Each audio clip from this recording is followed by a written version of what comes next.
I wanted to start today with where I found the original code. So this is on the solaruniverse.wordpress.com. That's kind of long. I'll include the link. But someone did a project with their ESP32W room, and it looks like they used a board, and they put on a large, fairly large little screen. And it goes through kind of, here's what theirs looked like with the OpenWeather Leiden. I believe this might be Russian, I don't know.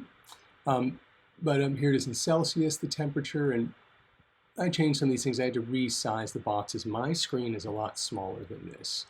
Their screen, they probably say what it is. In fact, we'll go through that in the code. I know it tells, and I'll show you what my screen is, which is a lot smaller. That's kind of cool. And there is, the code is around here somewhere, and they kind of explain how some of it works. So I sort of massaged that to make it do what I want it to do. And if we go over to the code, let's just sort of start taking a look. It's kind of long, so, I'll fly through pieces of it, and I'll post the code as well. But basically, I had to change a few libraries because I'm using an Adafruit ESP32 S2 TFT Feather. So I had to do some specific hardware sort of stuff, and also like change, saying what kind of driver to use for the card and libraries and things. These are all the libraries. Oh, I ran into a fun one. So I have Arduino JSON installed. It is not at all the same it is not the same library as this Arduino _JSON. And I was fighting for a while trying to get it to work, and then finally I realized that I was reading this library. So I found this one somewhere else, and I did some fiddling and got this to work, because it just took me a while to, it was partially working. It was very confusing. So just a little pointer, and I left a lot of things commented out so that you can kind of see this. Okay, here's some color definitions. Don't really need these, but I left them. Rainbow scale meter, which that's actually off the bottom of the screen. I left a lot of the code in. My idea was maybe eventually to have it sort of show the screen with the the temperature and wind and all that, and then have it maybe do that for 10 seconds, then have it go to another screen and show different graphs, and maybe cycle through the screens every 5-10 seconds. So I left all the other code there. So a lot of it is actually still there, and it's still being run, but it's actually off the bottom of my screen, so it doesn't display. I don't know, maybe someone who has one of these wants to fiddle and get that working. I'm just kind of running out of time. I got other things to do. But here's where you want to put in your SSID and your password, and then this string OpenWeather map key. So I added some different comments. A lot of these comments were here, but I added some. So if you're looking for this, go to openweathermap.org. Here is openweathermap.org, and right here it says weather in your city. I typed in Newton, US, and this comes up in Celsius, which I convert later. But what's interesting is in this bar, the numerical code for my city and country are right here, 4945283. That's going to come in handy soon. So here, I also declare Newton in US. You can do that, and you don't have to kind of get that code and put it in, but I found it a lot quicker and easier, a little less work to get it to work. I'm going to skip through a lot of this because it has to do with the different needles that you want to draw, and different scales, pie charts and things like that. So there's some comments in here. Feel free to look at it later. I don't want to go through every nitty-gritty piece. This is the part where I turn on the backlight and all the information for the screen I'm using. Here's where we actually start saying, use password and SSID, and I kind of, made so I said, set the text color red for dash, and then yellow for the number 9, then blue for computing, and put it all on one line. And then notice how it's just print, print, print. Then print line, print a blank line, another blank line, then say Wi-Fi connecting on its own line. And then when it's done, start printing dots every half a second, every 500 milliseconds, etc., etc. So it prints all that out. Okay, moving on. I started putting notes here to like, maybe you want to change this part for this will be, part of the first screen, et cetera, et cetera. So I got a lot of stuff in here. Oh, font sizes. So there is a font here. Oh, and I don't have the free font tab open. Basically, there's fonts, and I had to go in and change the which fonts I was using. I'll include that a little later. I'll come back to that. But in the same directory that you have your INO file, you have to have this free font file. Okay, so here's the, the text on the screen. And this is a X and a Y option. One thing to remember with these screens, X-axis is what's, say, horizontal to the ground, and the Y-axis is perpendicular to the ground, so it's a right angle. Now, at the upper left of this right angle, at the top of what you would consider, say, the Y column, X and Y, where they meet at the top, is actually 0, 0. Not at the bottom left corner where you typically see it, say, in a math equation. So that is a thing to remember. And then you sort of count down from the top and to the side from the upper left to the right, if that makes sense. Maybe I should show a picture later. But basically, you're picking where things go, what to say, print this text, where it should be print, set the font, et cetera, et cetera. And then here's what I'm putting inside some of the boxes, more just really just printing things at this point. Now this has to do, I said, like screen 2 for temperature rainbow gauge. Like I said, I put this off the bottom of the screen. My screen can handle 240 on the x-axis and 135 on the y-axis. So 10 in the x-axis is to the far left, up in the far left, but 145 is off the bottom of the screen. So a lot of this stuff is it's just off the bottom of the screen, and I put some off there so it doesn't overwrite the other information. Again, screen 2, we'll skip through that. A timer delay. Oh yeah, if you hammer it, this is actually incorrect. If you hammer it too often, it won't work. The site will stop showing you. It's actually every 10 minutes. That comment is wrong. It's 10 minutes down below. I think so, the author. Sorry, I never said the author's name. How rude.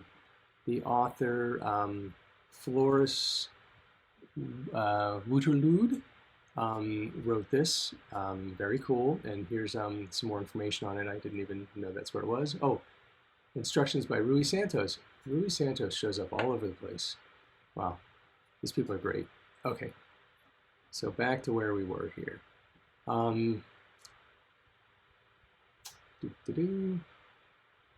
Okay, scale.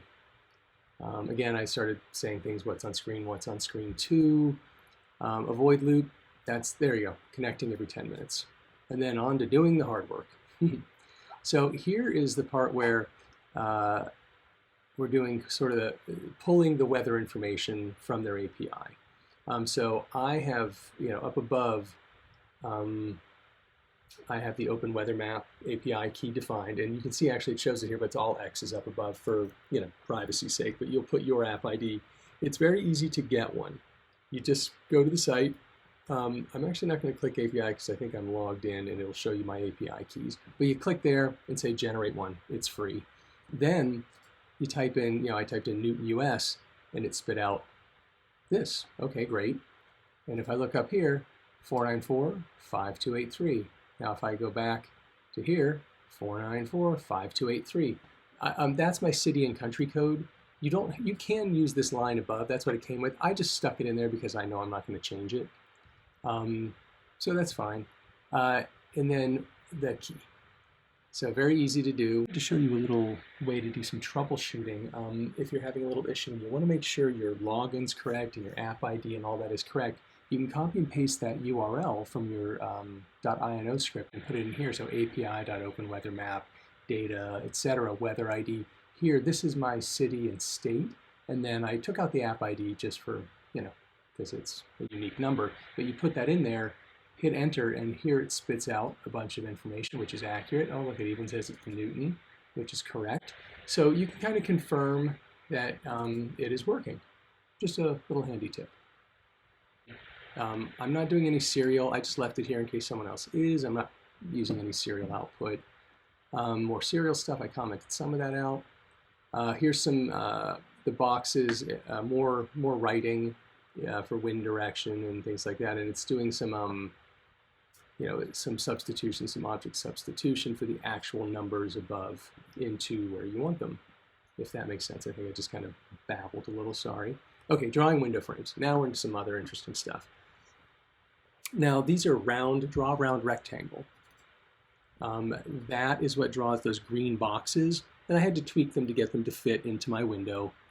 And they're not perfect by any stretch, but very legible. And again, I broke it out by screen 1, screen 2, as I defined it. Okay, just some handling if there's any issues.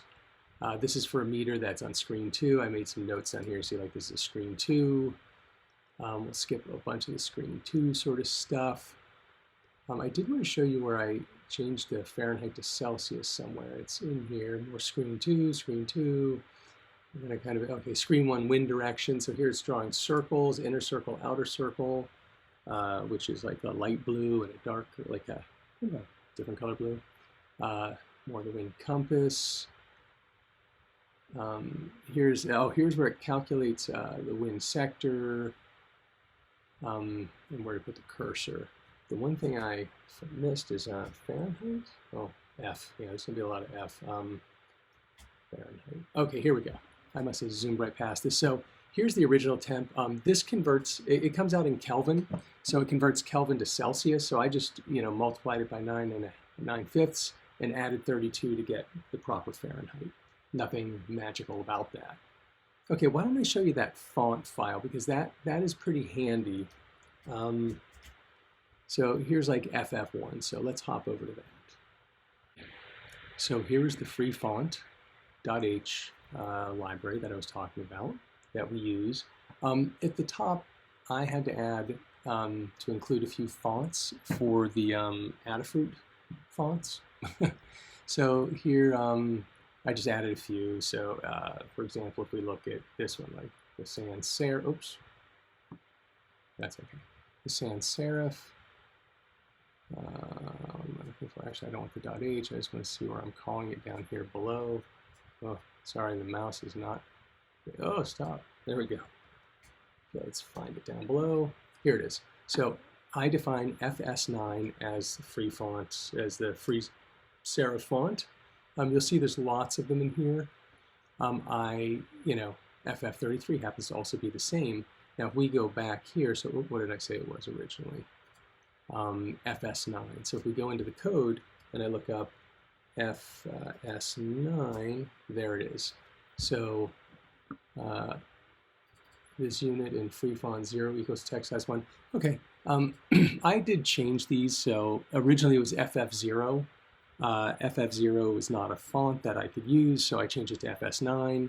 And you just have to make sure that you pick one from this list, and you can pick any of them, but make sure if you're using the Adafruit, you also have to include that font library.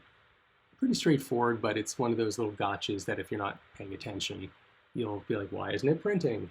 Or why am I not getting the font I expect? That's why. So there we go. Pretty sweet, pretty simple. Okay, here we go. -9 computing, Wi-Fi connecting, SSID and IP address. I have to say it quickly because it goes by fast. And then here we go. OpenWeather forecast.